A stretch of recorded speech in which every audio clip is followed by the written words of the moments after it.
Hello guys, welcome back to Clinically Clear. So today let's cover health management techniques and systems. We have qualitative techniques, we have quantitative techniques. First, let's look at qualitative. Organizational management. Basically, any healthcare team, any health plan, anything should have an organization, an effective organizational hierarchy. For example, in national health programs, you have national level, state level, district level, community level, village level. If you have an organizational hierarchy, it leads to effective management, effective organizational management. Understood?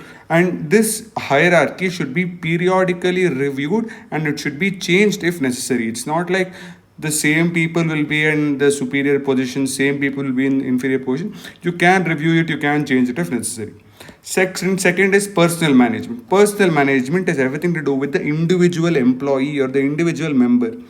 It is from the selection, pre-placement examination, training of the individuals to do the job, from that selection, placement and training till the motivation, the division of labor, giving incentives for good performance. All this comes under personal management, basically focusing on the individual.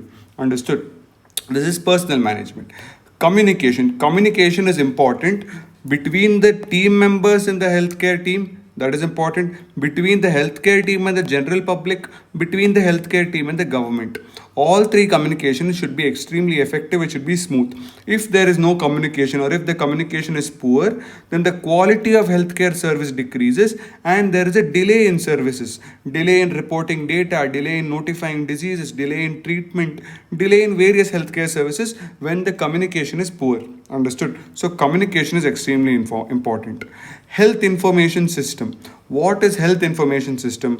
Basically, it involves the collection, storage, retrieval, analysis, and reporting of information. What is this information? Any health related information, day-to-day basis, from both formal sources and from informal sources. You will collect it, you will store it. Whenever you want, you will retrieve it, you will analyze it, and based on the information, you can report some data if necessary. Understood? This health information system is from both formal sources and informal sources. Last, coming to the most important one, that is MBO, which is management by objectives. Basically, the basic funda here is you will have a team, you will divide it into various levels, and each level you will give a specific goal or an objective. Understood? So first, for that entire organization, you will define a goal. Define the goal for the whole organization. Then divide the organization into various units, subunits, subordinate employees, etc. Okay, you have to divide the organization into units, subunits, subordinate employees, everything, and then define the goal and objectives at each level. At each organization level, for a department, you will define an objective. For the sector, you will define a goal and objective. For the unit, you will define a goal and objective. For the subunit, and for every individual also, there is a specific role, specific task, specific goals, specific objectives. Basically, you're dividing it's basically a form of division of labor. Understood? So each and every level you have specific goals and objectives to fulfill. Understood? And there is an internal feedback system, a periodic feedback system, where if an employee wants to report anything that goes wrong, if anything goes wrong, you can report. There should be a feedback system. And at the end of the program, an appraisal, a performance appraisal has to be done. Basically, the people who have performed well, you will reward them. The people who have not performed well, poor performance, you will give them a penalty. You will not punishment, you will penalize them. Okay, punishment seems a bit harsh. So you will penalize them and you will give reward for good performances. Understood? So this is the steps of management objectives. Basically, what you're doing is you're putting the goal, then dividing into levels. At each level, you'll give goals and objectives. There's a feedback system, and at the end, you will reward the good performers. You will penalize the bad performers. Advantages: each individual has the set goals and objectives. I told you, you're going to divide it into units, subunits, subordinates. Every level you have set goals and objectives, so it is very easy for the individual. The individual knows what he or she has to do and what they have to fulfill. And each individual is involved in the decision making through the feedback system. The feedback system is extremely important for the success of management objectives, because if there's no feedback system, the individual feels like they are forced to do whatever the superior tells. So there has to be a feedback system so that each individual can get involved in the decision making. Disadvantages: if this goal that is given to each level, if it is extremely unrealistic, unattainable goals, then it demotivates the worker. So that is also not good. And this management by objectives is only useful for short-term goals, not applicable for long-term goals. Extremely important. Understood? Long-term goals you can't do anything, and if the goals is unrealistic, it demotivates the worker.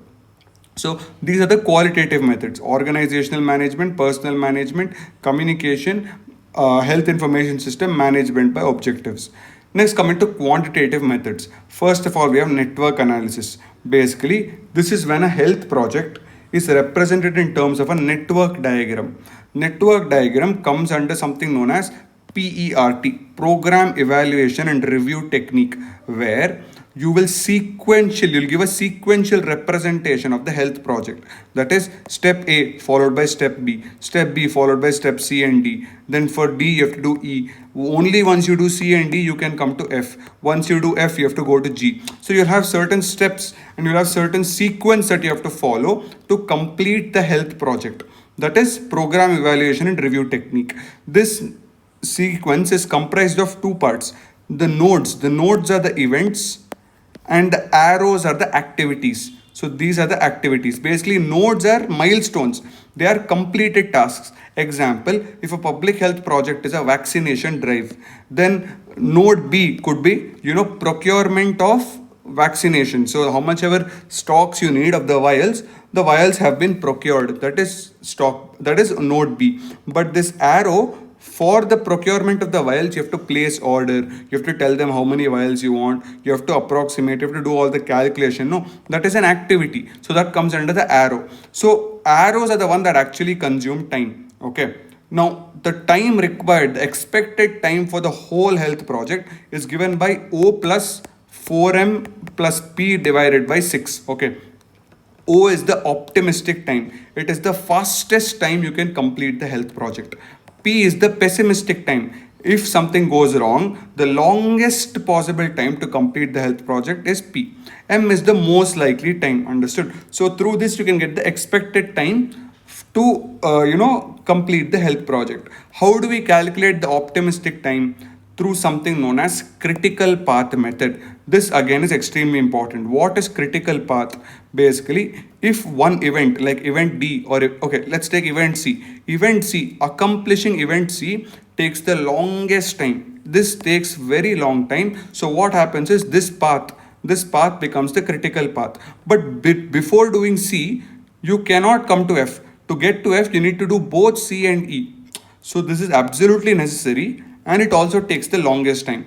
It is similar to, in chemistry, we study about rate determining step. In chemistry, when you have A to B to C to D, you'll have a sequential chemical reaction, right? The slowest step is always the rate determining step. Similarly, here, the longest time, the slowest one, that is the critical path. And any delay in the critical path will cause delay in the whole project. And because it takes the longest time, you have to complete it. So that will give you the fastest time or the shortest time to complete the whole project. Understood? So this is about network analysis. Second is input-output analysis.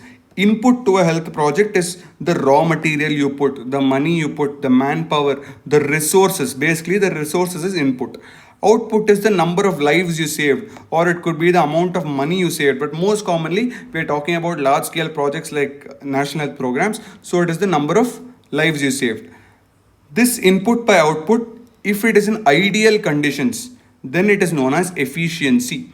If it is in realistic conditions, then it is known as effectivity. Effectivity is much more important than efficiency. Okay. Effectivity is what national health programs are concerned with the real life situations, the practical situations. Understood? This is input output analysis. System analysis, this is a bit weird because it's just purely memory based. You have something known as decision making and you have something known as work sampling. Work sampling is basically, think about it, there are like 50 workers doing a job. So you'll just randomly pick one worker and you'll sample the work he or she is doing. So basically you'll do random assessment. You will randomly record the activities of any one individual and you will do manpower management. This is work sampling. Okay. So system analysis, work sampling and decision making. Budgeting systems. There are two forms of budgeting system. Zero budget and incremental budget. Let's say 2025 NTEP budget is 2000 crores. Okay. Incremental budget is when for 2026 I'll just add inflation adjustment to that same 2000 crores from the previous year's budget. I'll just add a little bit more inflation. Whatever inflation has caused the rise in price, I'll make it some 2500 crores or something. I'm not changing anything else. That is incremental budget. Even better is zero budget. Zero budget is always preferred, where we scrap the previous year budget, we start fresh from zero. From scratch, we'll prepare the budget. Okay, 1000 crores for sputum smear, 1000 crores, 500 crores for TB and TP incentives. So we'll calculate one by one and we'll add up the whole thing from beginning to get zero budget. Understood? We start from zero, then zero budget. This is the two forms of budgeting systems when it comes to health management. Last, coming to cost analysis. In this, you have something known as cost allocation, which is cost control, reimbursement, etc. Not that important. Most important is cost benefit and cost effective analysis. Cost benefit analysis. See, any national health program or anything, whenever you're putting investment, you want return from benefits, right? Whenever you want investment, why are you investing? So that you get benefits. So if the benefit, if you're viewing it in terms of money, how much money I have saved, then it is known as cost benefit analysis. Best example, cancer screening.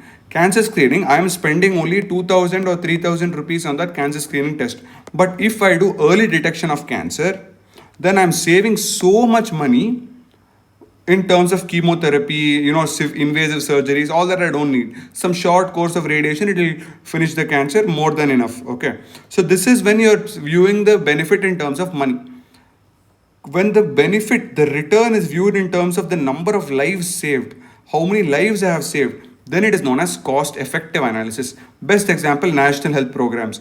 We have put 2000 crores into NVB DCP program this year, and we have cured more than 20,000 people with chloroquine resistant Plasmodium falciparum malaria. So we're talking about the return in terms of the number of lives saved. So this is when it becomes cost effective analysis. Understood? That's it for health quantitative methods, where you have input network analysis, which includes program evaluation review technique, critical path method, input output analysis, which includes efficiency effectivity, system analysis, which includes work sampling, decision making, budgeting system, which includes zero budget and incremental budget, cost analysis, where you have cost allocation, cost benefit and cost effective analysis. So that's it for health management. Thank you for watching.